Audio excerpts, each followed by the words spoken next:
nutrition. First, you have some time to look at questions 1 to 4.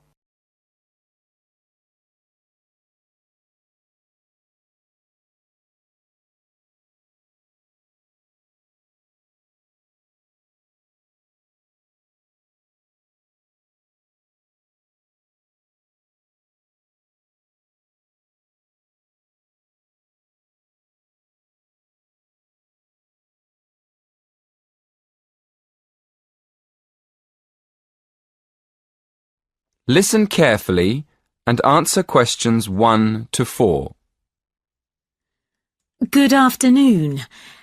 Many people in the Western world eat the wrong food, and they eat far too much of it. So, the topic of my lecture today is healthy eating. I'll divide my talk into 3 parts. Firstly, I'm going to define what I mean by healthy eating. After that, I'll go on to talk about why people don't eat properly, and then I'll finish my lecture with some ideas for improving the situation. Right. So, what do I mean by healthy eating? Well, some people might think it means eating a lot of meat. Of course, vegetarians wouldn't agree with this. They think eating meat is very unhealthy. Other people think that eating a lot of cabbage is good for you, or a lot of salad. Well, naturally, cabbage, salad and meat can all be part of healthy eating. But for me, healthy eating means 2 things. One is eating a balanced diet, and the other is eating the right amount of food. In my opinion, a balanced diet means eating a variety of foods, including meat, vegetables, fruit, cereals, and dairy foods. Obviously, the amount of food we should eat is more difficult to decide. It depends a lot on how active we are. Before you hear the rest of the conversation, you have some time to look at questions 5 to 10.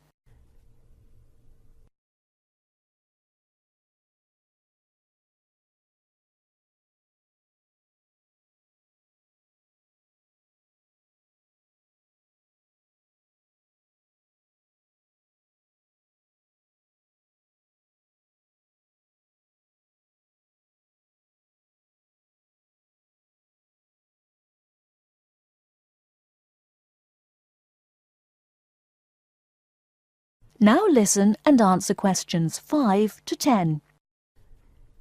Now on to my next point. Why do so many people eat badly?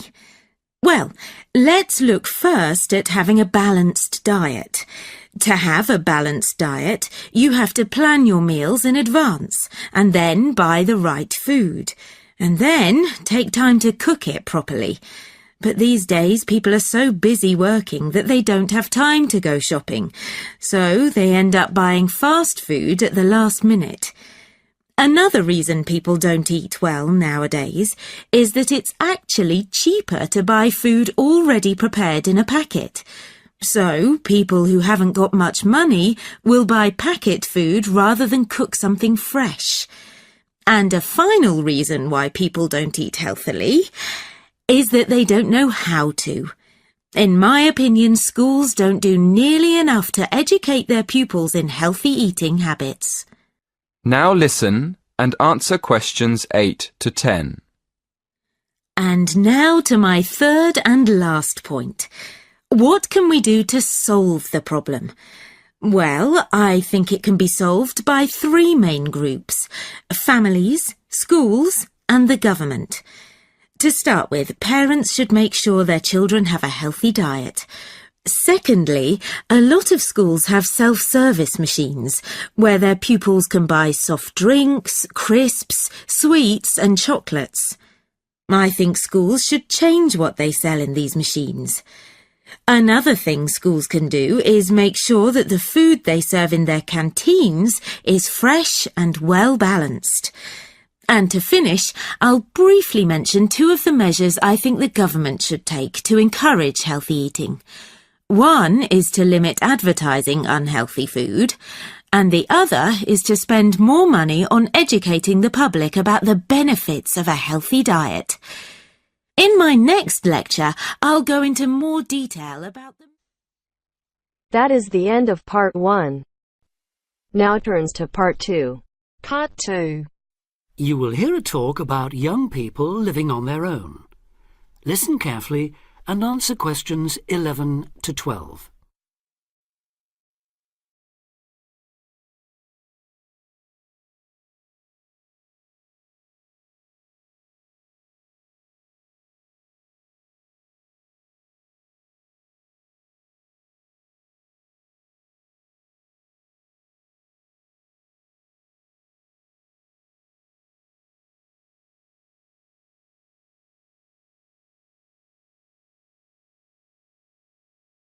Listen carefully and answer questions 11 to 12.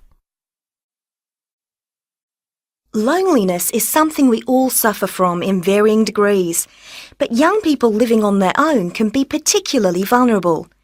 Many who leave the family home find they are less confident and have more difficulty in finding their feet than they expected. Often, going to work or study in another town or city will be the first time they have lived away from home. Although this may sound like an adventure for those dying to get away from the glare of the parental eye, for others it is a daunting prospect which generates apprehension, uncertainty and even fear. In fact, in a recent survey of over 1,600 people who had recently left home, 32% said that understanding and coping with loneliness was a crucial issue for them and made them feel highly stressed and distracted. An annual report by researchers last year recorded a noticeable increase in the number of individuals with homesickness, transition and isolation issues. Acknowledging that feelings of loneliness and isolation could impede progress at work or study, they examined the number of people using the welfare and health services. They found that young people in particular were prone to difficulties. Last year, 61% of all people using counselling services were aged under 30, and of this group, 57% were men. Now listen and answer questions 13 to 20.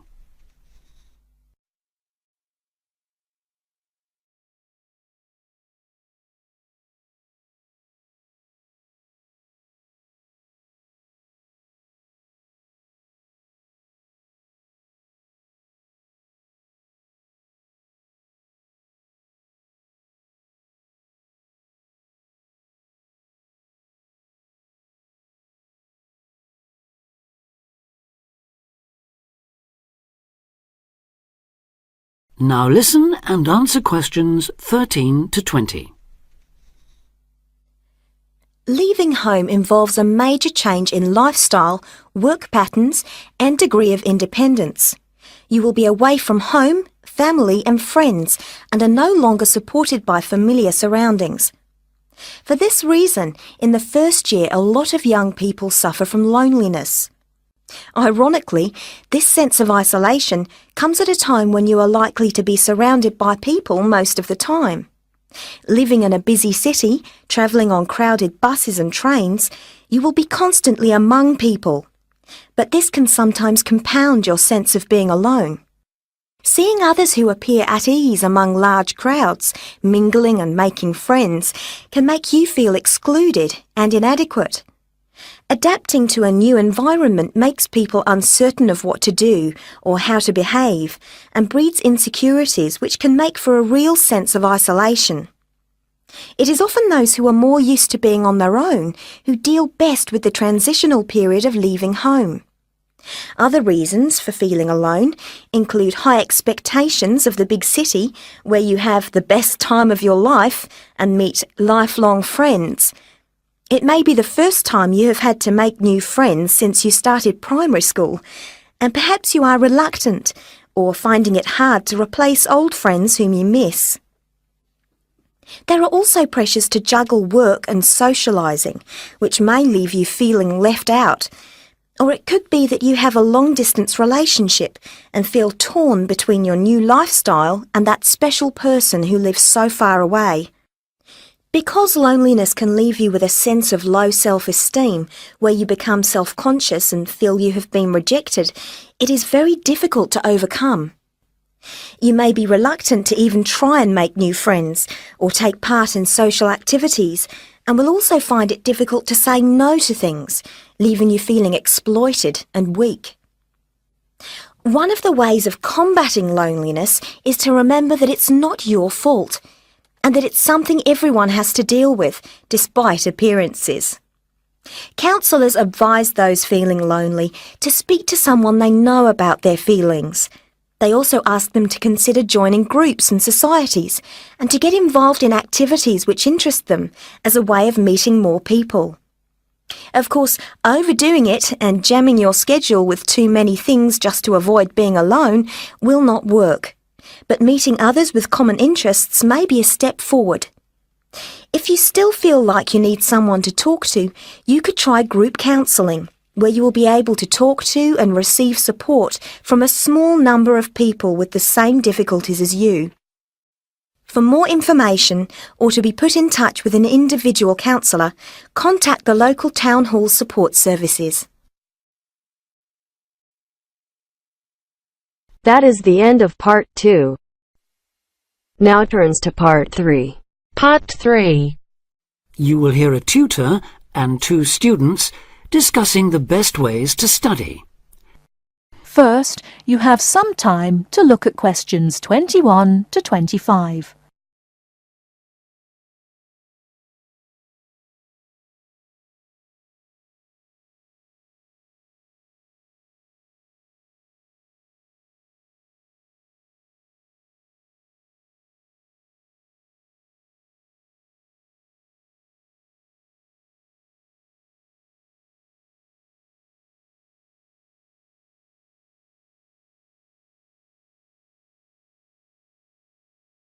Now listen carefully and answer questions 21 to 25. Well, how are you both settling in? Fine. Yes, no problems. So far, anyway. Good. Remember that as your personal tutor, I'm here to help you if you do have any difficulties. Now, as you know, lectures start on Monday, so I thought we'd look at a few ways of making the most of them, especially in terms of the notes you take. Let's begin by thinking about what you can do before you even go to the lecture. Any ideas? Make sure you're up to date with all the background reading, so you know plenty about the subject already. Yes, that's essential. The lecturer will assume you have that knowledge. Anything else, Carlos? Well, check what the topic's going to be. Of the lecture, that is. I'd go a bit further than that and consider what the content may be. Then you could ask yourself some questions that you want answering, and listen out for the relevant information during the lecture. Okay. Now that brings us to the lecture itself and the actual business of writing notes. But there's a lot to deal with there, so we'll come back to that later. What I'd like to do for the moment is continue with the process of note-taking and move on to the next stage. Any suggestions for what that might be? When the lecture is over, you mean? Yes, once you're able to sit down somewhere quiet with your notes. Read them? More than that, you need to make sure they'll still make sense to you weeks, months later. Edit them? Yes, that's what's needed. It's well worth spending a few minutes on it. Any missing words, anything difficult to read, things you didn't have time to jot down, now is the time to do so, while everything's still fresh in your mind. Right. And after that, when's the best time to revise them? When do you think, Carlos? I'd say just before the next lecture, in the same subject. Precisely. That's a vital time to look at them again, for obvious reasons. But it's definitely not the only time. When should you revise them again? A month later, maybe? Sooner, and much more often than that. I'd recommend you look at them again once a week. That's why it's so important they're complete and easy to follow.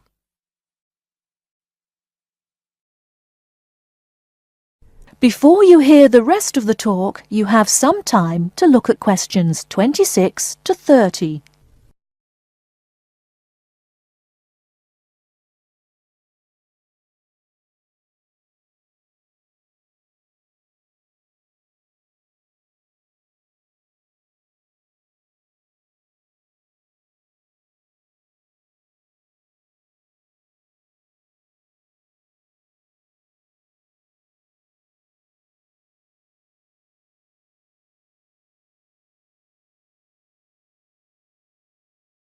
Now listen and answer questions 26 to 30.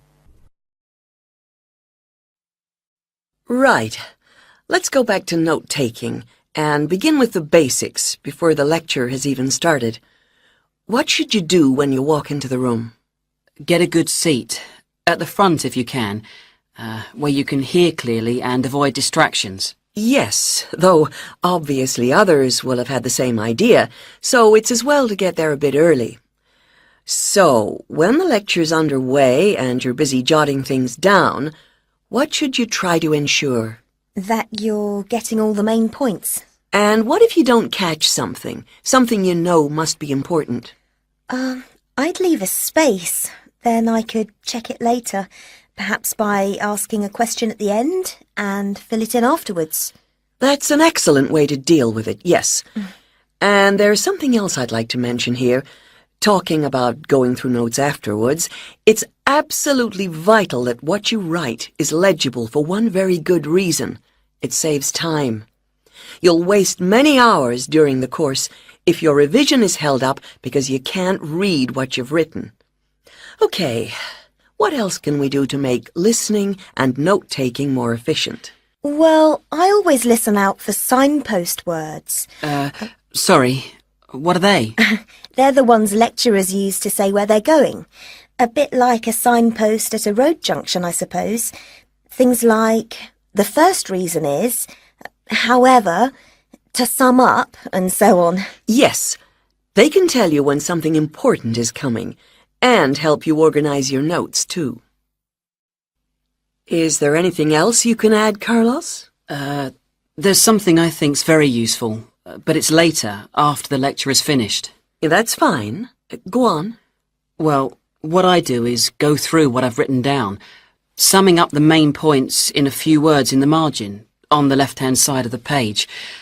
I try to use words that'll jog my memory, so that I can remember what everything's about when I look at them again. Yes, that can work very well. What some people do to review their notes is cover up their full notes from the lecture, maybe with a piece of paper or a card, and concentrate just on what they've put in the margin, trying to recall the details. Then they move the cover down a little and check whether they were right. Or you could put your main points on another piece of paper and clip them together. Instead of covering and uncovering, you just hold a page in each hand. Sure, it's down to personal preference, really. Everyone has their own learning style. That is the end of part 3. Now turns to part 4. Part 4.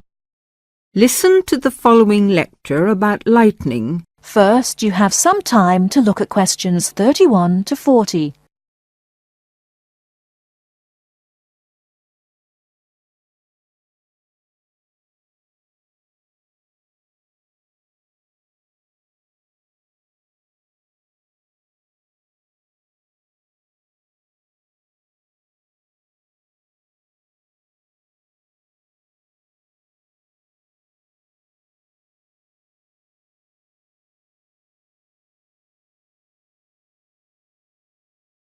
Now listen carefully and answer questions 31 to 40. In earliest times, man considered lightning to be one of the great mysteries of nature. Some ancient people believed that lightning and thunder were the weapons of God.